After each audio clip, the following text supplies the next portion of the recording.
How long's he been on line 12? Just now? Oh, he just called in. Okay. He's been there a little while. Has he? A little while, but we have Kevin Nealin, so I figured. Hey, two Kevin Kevins Smith is could wait plenty. a little while. Kevin's just hanging out, probably smoking pot. He probably doesn't even realize he dialed the number. Yeah. He probably just fucking fell asleep with a joint in his mouth.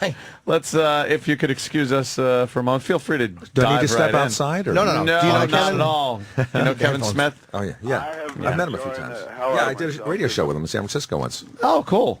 Hi, that's Kevin. Kevin Smith. Huge SNL fan, so listening to Nealin go on, it's like porn. I memorized that backstage at SNL book backwards and forwards. Before I wanted to make film, that's all I wanted to do in life was write for Saturday Night Live, not even be on it. And when I went to college up in the city, I went to the New School for Social Research, Eugene Lang, for a semester. I'd skip classes, just go down to 30 Rock, and sit in the lobby and wait to be discovered. I didn't know that. As a writer, dude, with nothing on, no placard saying I'm a writer, just literally sitting there going, Lorne Michaels will know when he walks by. I don't think you could be discovered as a writer just sitting there. I was fucking retarded. It's not quite like Cary Grant as a soda jerk. These were in the days where I tried and then successfully completed sucking my own dick. So I wasn't using my head that straight. But Mr. Nealin, that was so thrilling to listen to. I would listen to fucking 10 hours of that. Oh, thanks. I have about 9.5 hours on that. Oh, fuck. All right. Well, But, you know... it sounds like Carvey has 10 hours. Can I talk to him? Yeah. You know, getting on Saturday Night Live, a lot of people do ask me, they say, hey, how can I get on that show? And it is like trying to go out with a real hot woman. Yeah. You got to just ignore it, you know, and let it come to you. Yeah, you got to, I guess, have a radio show, make a lot of money, and that's the only way it'll happen for you. See, I'm talking about the only way I could get a girl. See, self-deprecating humor. Well, you do great, Anthony. You do amazing. He does an amazing impressionist. I mean, the impressions are very important on that show. That's groundbreaking information by Jim Norton. Impressions are good on SNL. All right, back to you guys. I'm always trying to... Yeah, but Nealin had not only... I've never heard of a college for social research. Is that where you went, Kev? Yeah, I went to the New School for Social Research. That's where they do...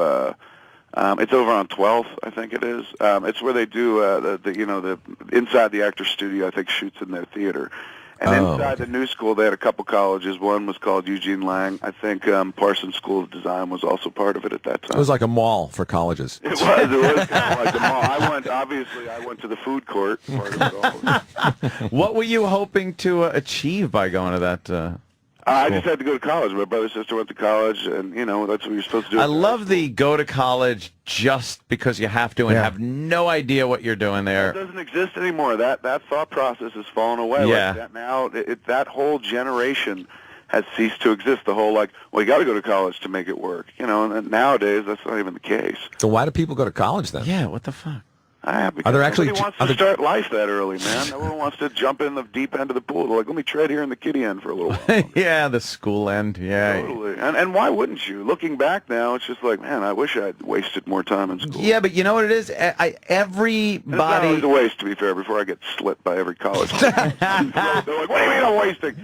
For some people, it is a waste. For some people, career education is not. For me, it would have sucked to sit around for another few years because I wanted to get going. Everyone I know that is in college now, though, is freaking out.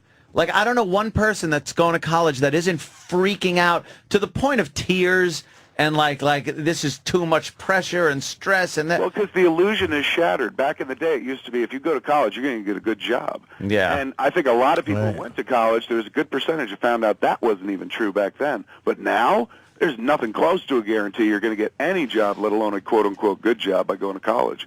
And you know, when you start off doing stand-up comedy, you have like an education, whatever, or you have a job to fall back on. You always say to fall back on. I don't think anybody's ever fallen back on that backup job. Fall back on the trade. Yeah. I did some roofing. Yeah. I could always go back, you know, go from comedy, go from doing Carson and, you know, that to roofing. Yeah. No. Well, you start You'll to see... jump off the fucking roof if it came to that. I'm sure you know people, too. Like, I know guys that go back to doing, from stand-up to doing real jobs after 15 years. And I'm like, I don't know how you do it. I don't know how you fucking just relate to people like that. I'm no stand-up, but I've always been prepared to go back to the regular world and stuff. And I know I could get a job at almost any fucking convenience store on this planet. Oh, please. They'd love you there. I'd be like, hire me for appearances at your convenience store. Yeah, you'd go behind the register to be taught how to do it, and they go, no, could you just stand out in front? Yeah, I'm like, Just... no, seriously, I'm a good worker. They're like, we don't want you to work, fat boy. Just stand there and be left. Stand by the door. All right, right now you've lost your job. You can't do, Jim, you can't do stand-up anymore. What are you going to do? Honestly, I don't know. Lottery tickets? Dude, I have nothing. I purposely didn't leave myself a safety net. Lottery tickets or buying lottery But buy lottery tickets. I don't know. I have no comprehension of what I would do. I purposely said I dropped out of high school, so I have no backup plan. You really just all eggs, one basket. Yeah, I'd probably put on a little push-up bra, and I would just start filleting men. Not even for money, just because I was being a self-hatred spiral. Is this part of the question or just today? Yeah, it was just something it was just a random thought. How about you, Anthony? Well, I was in the construction field. I did install air conditioning and heating systems. So you can much do like that. you're seeing here. But no, I would never do that again. I don't know what I'd do because I couldn't bring myself to be cutting a piece of sheet metal in an attic with an inept helper and go, guess who I used to be?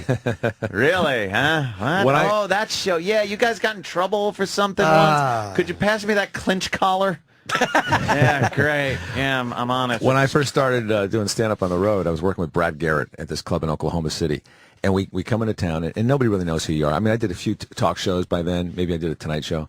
And we, they typically pick you up from the airport, and they bring you either to the condo or they bring you to the club, so you kind of check in, And so they bring us into the club, and we go to the receptionist in the office, and she goes, "Can I help you?"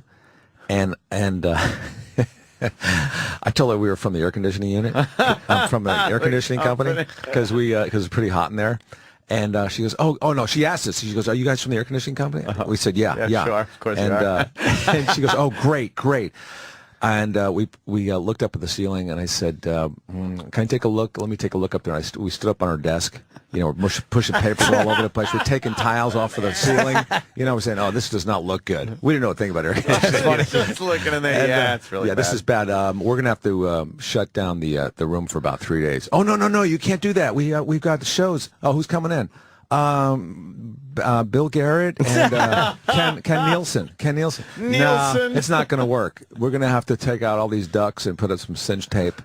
We were just making up names. She doesn't know either. But that's what she gets for not knowing who we were. Exactly. 2 tall, cranky comics. That's great. So we put some nice air conditioning in there, and we made a couple of extra $1,000 that weekend. It was one of the worst jobs ever because no one wants air conditioning in the winter.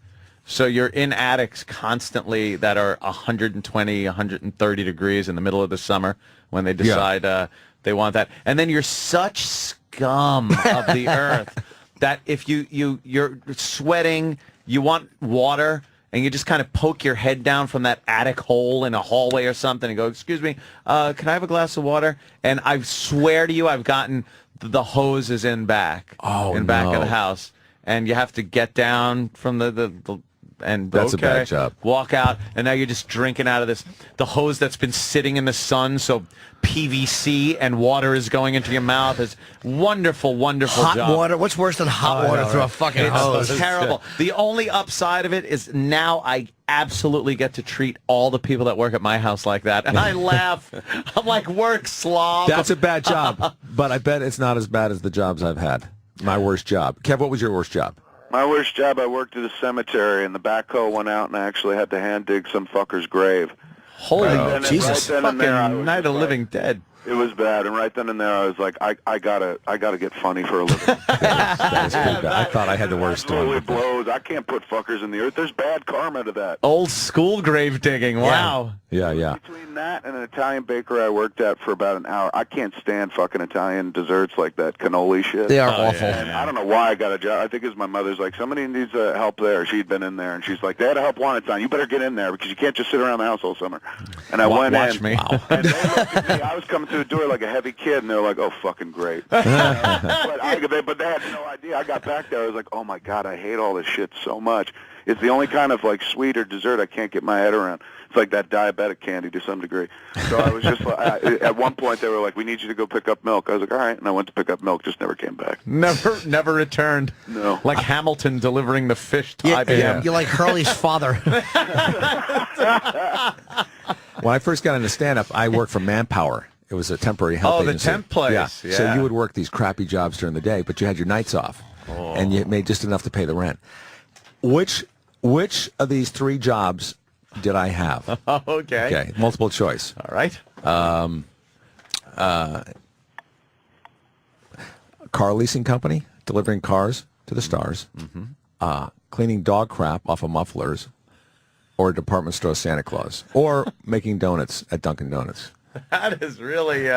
Wait, are you East Coast or West Coast? West Coast, but I'll eliminate Dunkin' Donuts. well, I did. That was one of the jobs, though. Wasn't Manpower, though. But that was a good elimination right there. I was trying. I was like Sherlock Holmes in it. But You were. I don't know. Okay, so it narrows it down to a department store Santa Claus, delivering cars for car leasing company, or cleaning dog crap off of mufflers in a warehouse. You don't really have the physique for a department store Santa, even though I know they stuff Got to those remember, I was things 23 up, at the time. 23. 24, 23. But I'm going to say it's cleaning dog shit off mufflers because that's too obscure a job to make up. It really is an odd job.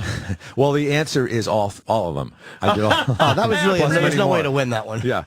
But department store Santa Claus, I worked in San Diego, which is right over the border from Tijuana.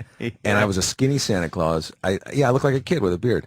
And Was everyone asking for citizenship? Yeah. What would you know. like? They A were- hiding place. they weren't speaking English. That's the problem. I mean, these Mexican families would come over with their kids. They were dirty from Tijuana, and they had no wonder they were peeing on my lap, and they Scotch guarded the Santa suit because it would just bubble up on the suit because this happened before, I guess. Beads up and rolls off. Yeah, Nice. yeah. And the cleaning the dog crap off the mufflers, that was like the guard dogs. How does it get on the mufflers? The guard dogs. And it was in a basement somewhere. And there was these tight little shells you had to crawl up on, and the dog crap had been there forever, and there's mold on it. And you had to clean all that up. Wait, how would it get on the guard dogs for the car lot, you mean? No, where they stored the mufflers. This muffler shop. Oh, okay. An auto body part, I guess it was. But then the Dunkin' Donut one, though, that I wanted to buy a Marshall amplifier when I was like 17. Yeah. And I was working as a lifeguard at the time. But you didn't make any money. And I thought, I'm gonna apply for this job at Dunkin' Donuts. We make donuts at night from 10 to 5 in the morning. And then to be a lifeguard during the day. Jesus. But all I needed was like $500. And so finally the general manager interviews me. You know, I'm next. And my plan is just to work 2 weeks, make enough money. And you're out of there. I'm out of there. I'm gone. And so he interviews me. It's a nice interview. I think I'm going to get hired. Then at the last minute, he goes, "Now, you're not going to just work a couple weeks and then quit on me, are you?" Because I guess a lot of people do that. Wow, yeah. And I thought, oh, my God. Marshall amps? He had me pegged. And then I told him, no, this is what I want to do. I want to make donuts. This is a career. This is it. And I see the guy making donuts, and he's got burns all over his arms, from the grease. It's been there a while. Yeah. Oh, battle wound. So what happened, 2 weeks? So I worked 2 weeks and quit. Never got the money for the amp. Oh, wait a minute. He didn't... He hired me. I didn't tell him, I was going to quit. You didn't get paid, though? I did get paid. Oh, okay. But I didn't make enough money. Oh, not enough? I thought maybe you were too, bashful to tell him that you were quitting after 2 weeks, like he said, and just didn't show up. No. Keep the money. I'm sorry. I'm an asshole. I did work a job once at Sikorsky Helicopters in Connecticut. Now, that sounds like a cool job. It does, but I was working in the factory. I was sanding blades and refurbishing blades. And I said, my foreman goes to me, after about a year there, he goes, what's a young guy like you do working in a place like this? I said, I'm just working to pay off my college loan and to get some travel money to go to Europe. And he looked at me and goes, yeah, that's what I said 20 years ago. And that scared me so much, man. I got out of there like the next year. Goodbye. That's 20 years later, I was out of there. 20 years later, I left. That's what happened with the sheet metal work, with the air conditioning stuff. I'd see these guys, they were 60 years old, still climbing rickety ladders and cutting themselves on what amounts to giant razor blades, these pieces of ductwork. And it just about brought me to tears. I said, I can't, I'm not this guy. I don't do this. Yeah. I swear I have some type of talent. Get me the fuck out of here. And there's still a lot of guys like that working those jobs now that could be great I always entertainers. said I think the greatest singer in the world is like a farmer somewhere in the Midwest, and the greatest comic is working at some machine shop somewhere that just never got the break. What's the worst thing for me is when people who come up, they're like 35, and like, yeah, you know, man, because I started when I was 21. They're like, you know, I wanted to start when I was